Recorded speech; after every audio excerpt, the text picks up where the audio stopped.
povo no rádio. Apresentação: Juliana Matos Brito. Agora são 10h10, vamos falar sobre o tarifaço, né? O governo de Donald Trump nos Estados Unidos publicou uma ordem executiva no fim da última semana, reduzindo as tarifas sobre o café, a carne, o açaí e algumas outras frutas tropicais. A medida beneficia diretamente o Brasil, maior fornecedor dos Estados Unidos de café e um dos principais de carne. Desde agosto, o Brasil tem suas exportações sobretaxadas em 50%. E para falar sobre o impacto dessas medidas, a gente conversa agora com o consultor de investimentos e mestre em economia, Gregório Matias. Bom dia, Gregório. Bom dia, Juliana. Tudo bem? Tudo ótimo por aqui. Gregório, começar logo trazendo assim, qual é a sua avaliação em relação a essa medida definida na última sexta-feira, né, de diminuir essa taxação aqui? Qual o impacto disso aqui para o Brasil e também para o Ceará? Vamos lá. Para o Brasil, Juliana, eu acredito que seja inicialmente neutra. É uma medida que basicamente entraram outros países é porque está dando um pequeno eco. Entraram outros países no beneficiamento, né, dos 10%. E isso daí foi tomado pelo governo Trump como uma forma de resposta à insatisfação popular que ele tem tido, porque, enfim, esse tarifaço, no final das contas, para os bolsos americanos, ocasionou no encolhimento do bolso de cada um, né? Mas quando a gente olha o Brasil, por que é que eu falo neutra? Porque, basicamente, em alguns produtos, vai aumentar a competição no mercado norte-americano. Por exemplo, pega o caso do café.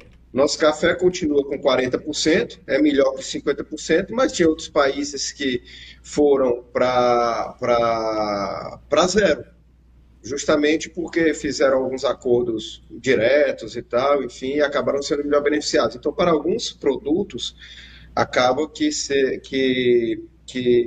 serão negativos, né? E outros serão positivos, tá? Em relação ao Ceará, eu acho que, em alguns casos, por exemplo, continua negativo, como a questão do aço, por exemplo, alguma coisa do tipo, né? E mais relacionado à cera de Carnaúba, por exemplo, né, que é um produto bem específico, então pode ter um impacto negativo, um impacto positivo. Certo. Camila.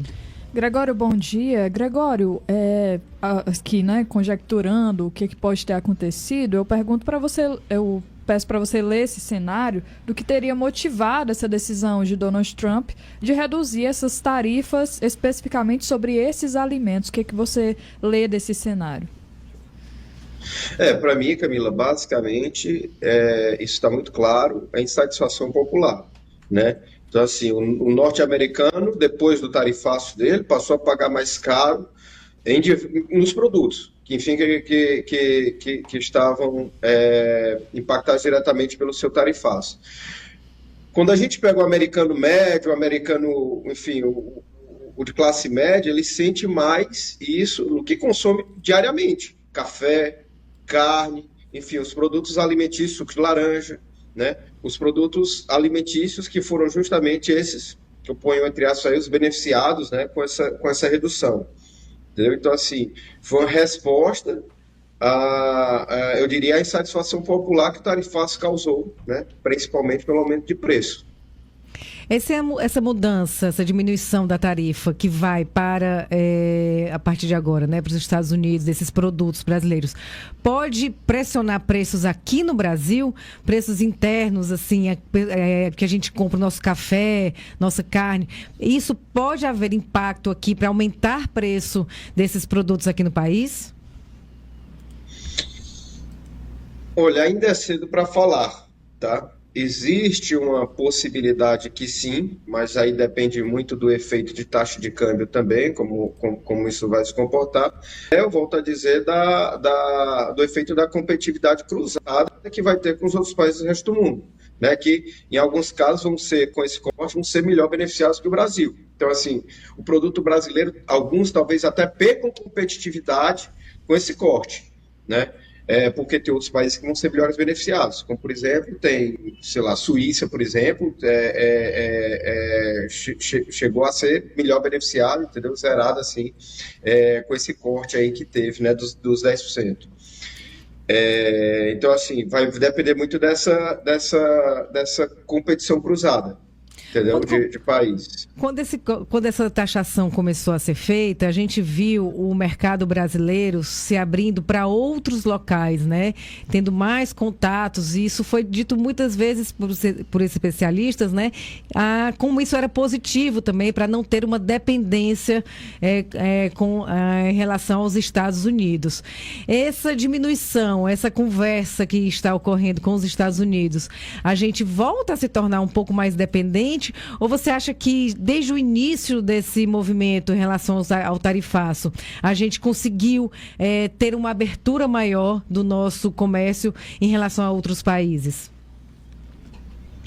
Eu acho que teve uma abertura, né? Teve um esforço não somente do governo, mas também das empresas em buscar novos mercados. Mas eu acho que a dependência e o interesse de acessar e de ter, eu não diria de ter dependência, mas de ter um peso, enfim, na receita com os Estados Unidos, acaba que é de interesse primordial das empresas brasileiras, do próprio governo, porque é o maior mercado ainda consumidor com alta renda do mundo, né? E quando a gente olha a qualidade da nossa balança comercial, quando a gente vê, por exemplo, com outros países, em relação à China, por exemplo, os Estados Unidos, se a gente for olhar a dependência de China e a dependência dos Estados Unidos, a dependência de China, a gente eu diria ter uma dependência mais perigosa do que em relação ao que a gente tem dependência dos Estados Unidos, né? A nossa balança em relação aos Estados Unidos ela é mais equilibrada. Então, eu acho que teve uma diversificação de mercados, apesar de não ter sido muito grande, até porque nem teve tempo para isso, enfim, mas o mercado brasileiro se movimentou em relação a isso, né? Mas eu não tenho dúvidas que é de muito interesse voltar a ter transações mais fortes com os Estados Unidos e que é de interesse das empresas e do próprio governo que essas tarifas caiam. Certo. Olhando aqui mais especificamente para o Ceará, quais os setores aqui do estado pode sentir esses efeitos dessa redução aqui? A gente falou de café, mas tem também as frutas, né? Lembrando aqui, principalmente aos nossos ouvintes, que a gente tem uma fruticultura ali, principalmente ali no Vale do Jaguaribe, na Chapada do Apodi, tem um agronegócio cearense também que exporta frutas para outros países. Quais são esses setores que são mais beneficiados com essa redução de tarifas aqui no estado do Ceará? Em teoria, deveria ser fruticultura, né? O próprio setor de cera de carnaúba e tal, que entrou também enfim, o produto de cera de carnaúba entrou na redução, né? E assim, o setor de aço também tem exportado bastante, né? Aqui do Ceará tem exportado bastante. Então, assim, em tese deveriam ser esses, né? Eu acho que na balança seriam justamente fruticultura, os mais beneficiados, fruticultura e o de cera de carnaúba, né, do que propriamente o setor de aço. Então a gente precisa esperar um pouco mais para saber exatamente que tipo de produto, né? Além desse, se vai ter algum outro benefício, é isso? Exato, assim, eu acho que a principal questão não é nem relacionada a benefício, é como o Brasil vai ficar nessa, porque vai ter a redução, é fato. Em tese, a gente está melhor do que estava quando estava com os 50%, mas tem outros países que vão chegar competindo com produtos nossos no mercado americano que estão em situação melhor que a gente. Então, aí é que está o problema. A gente não sabe nessa balança como é que o mercado vai responder ainda e como é que o Brasil vai se sair em termos de competitividade.